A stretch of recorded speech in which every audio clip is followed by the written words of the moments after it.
on the question of the smuggling gangs arranging those journeys across the Channel. Anthony says, in response to somebody saying people aren't forced to go on the boats, he says, yes, they are sometimes. They're beaten and made to get on. We know this. The gangs extract money or force a debt and then force the people to cross. Also, don't underestimate people trafficking is involved here. That's a fact as well. Camille says they're coming from France. Anyone who puts a child's life at risk crossing the Channel when they're coming from a safe country like France should have their children taken away from them, says Camille. Ala says the UK contributed massively to destabilisation of these countries where the asylum seekers coming from. At the least UK has to offer is to accept them. If we want to stop the asylum seekers coming to our country, then stop intervening and destabilising other countries. Well, I think that's arguable on looking at the list of countries, some of them anyway. But thank you for your message, Allah. Brett has called from Standon. Hello, Brett. Hello, Sheila. How are you? I'm fine, thanks. Yeah. Good.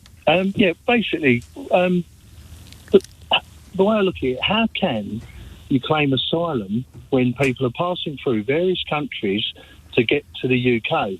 I mean, surely it should be that if the first country that you're passing through that is not war torn would be where you would actually claim asylum.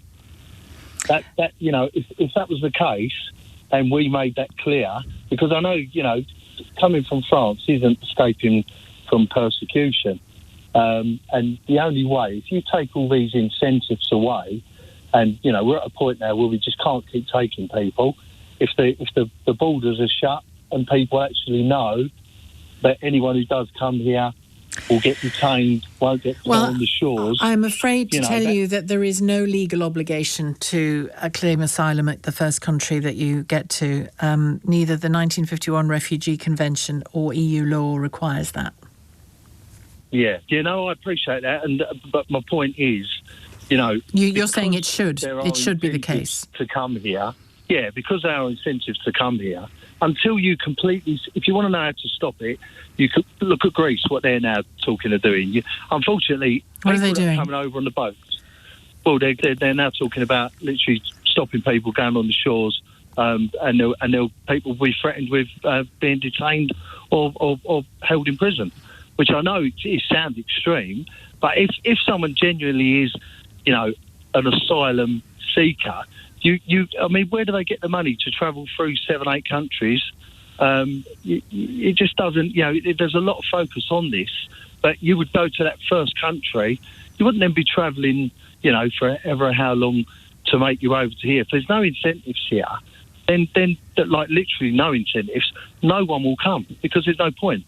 If they knew they're not going to make the shores, they're not going to get the benefits, then why would you come? That stops the boat trade as well, because there's no reason for people to come here. And in the meantime, rather than spending all this money to France, build a load of holding centres along Dover or wherever else they're coming in and make it be known by letting everybody in the world know, sorry, we're too full up, we're only a little country compared to everyone else. We can't do no more. We've done enough. And I know that Greece has suspended asylum applications from North Africa for 3 months because of the numbers of North African migrants coming over. But do you think the move to just take anybody who comes by boat straight to a detention centre, I know that organisations like Amnesty International have expressed concern about that. Yeah. Clearly it breaches, I think anyway, it breaches what you're supposed to do in law. But do you think we're going to reach a point where countries are just going to individually say, well, tough, this is what we're doing? I think, without going too much into the politics, the only way we're going to stop it is by stop pandering to the other countries. Things like the ECHR that we've put into, people have got to grow a bit of backbone. I'm not trying to come across like far right or anything like that, because I'm not. But what I think is that we are very weak, and everybody, it's a laughing. It's actually a laugh to other people how weak this country is. in all the people that we're just allowing to come over. You would never get away with it in any other country. It just wouldn't be allowed. All they do is it's talk, and there's no action whatsoever. And it's not. That's not true. Come on, it's not true. I don't see it. Well, Brett, it's not. Well, I get you might not have seen it under your nose in your own community. Well, I'm literally talking about the action they've taken since they came into office. We've listed it. They are doing things. The question is the effectiveness. That's the big question. How effective is this going to be? But they are doing things. Yeah, but whatever we're saying, if we are deporting some people, then also in the same breath, loads more are still coming in. So it's not being stopped. And this thing with France, that's not going to get through the EU. I don't believe that for one second, that other countries are going to be, it's not like it's a done deal. It's got to be agreed with the other European countries, which I can't see them agreeing to it. I really can't. What can't you see being agreed to?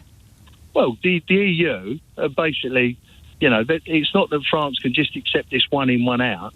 I mean, even after the visit, boats are still leaving. They're not. Nothing is still being done. Well, I can tell you for a fact, and you can poo-poo it if you like, but it is a fact. Go on.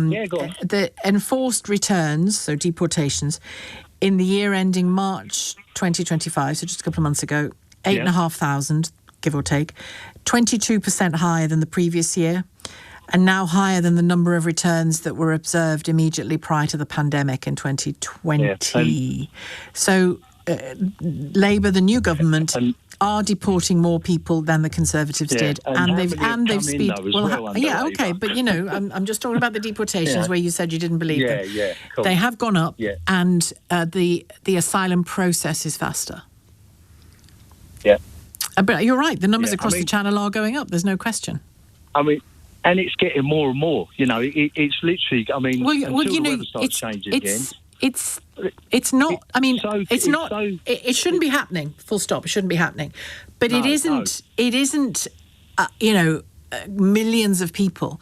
It's important to keep the numbers proportionate in your mind. But until you stop the incentives, you don't stop the boats. Until you change the law and come out of the ECHR and people are tougher, it doesn't change. It just continues. And I think that's the frustrations with a lot of people. You still think we're just too soft? Too soft?